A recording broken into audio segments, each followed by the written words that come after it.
Welcome back to the David Pakman Show. I'm producer Pat Ford, filling in for David today. He'll be back on Friday.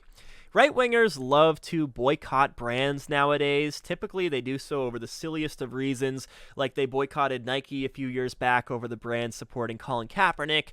They boycotted Keurig because Keurig decided to pull its advertising from a Fox News program. They boycotted Starbucks because Starbucks decided to hire a bunch of refugees in response to Donald Trump's travel ban. They boycotted the NFL and Twitter and Coca-Cola and now Hershey's. Lately, the big one, though, has been Bud Light because the company had the audacity, the temerity to make a specialty can that celebrated transgender influencer Dylan Mulvaney. Of course, Disney has also been a big one because they've been butting heads with Ron DeSantis over the Don't Say Gay bill and other issues in Florida. It's an exhaustive list, and it seems very difficult for conservatives to be able to keep track of all the different companies they're supposed to be boycotting, but every time they hear about a new one, they tell themselves, get woke, go broke. And this is the phrase they use to keep themselves going and to make themselves feel as though their boycott is actually working. But the truth is that many of these companies aren't actually feeling the supposed pain that these boycotts are supposed to bring them, and this was highlighted in a recent piece from Rolling Stone. It turns out that many of these companies are actually doing better than ever. So, for example, I mentioned Keurig. Since the boycott happened, they've acquired Dr. Pepper Snapple Group in a $18.7 billion deal, and the company's annual gross profits have swelled, reaching $7.3 billion in 2022.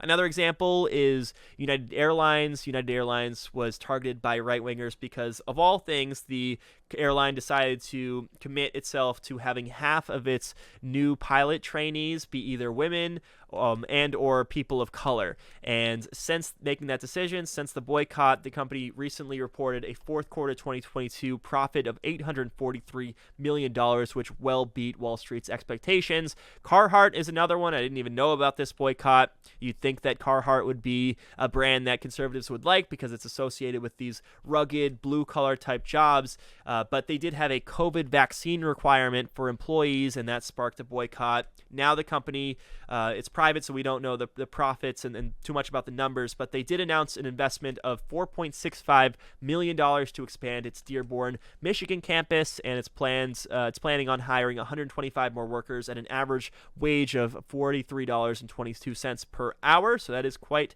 a good wage, if I do say so myself. Also, Disney had a gross profit for 2022, which was $28 billion, a 27% increase from the previous year.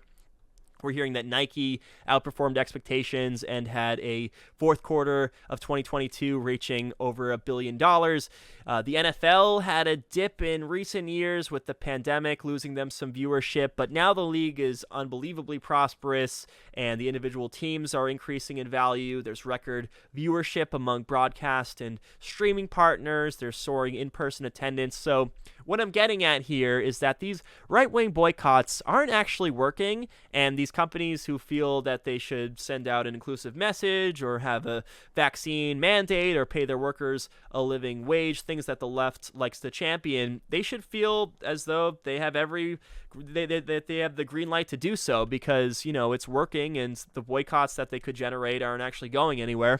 Part of this is the fact that progressives and moderates outnumber conservatives in the United States by a wide margin, but I think it's more so that people really just don't have the patience for these sorts of boycotts and they forget about the boycotts after not that much time. It's just hard to keep track of all of it. I mean, listen to all these different companies that I've mentioned. It's at least 10, 12, and people eventually are just going to get sick of it and lose track and want to go back to buying the products that they like. And there's no reason really why conservatives shouldn't like Nike and Starbucks and Carhartt and Keurig like everyone else does.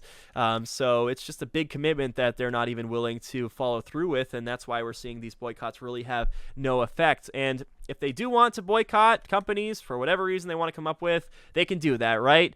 They have that right. They can start these mass media campaigns. They're free to do so. This is the free market that they claim to love so much. But it's time to stop pretending as though these boycotts are having any sort of measurable effect. And it's certainly time to retire the phrase, get woke, go broke, because there doesn't seem to be any merit to it at all.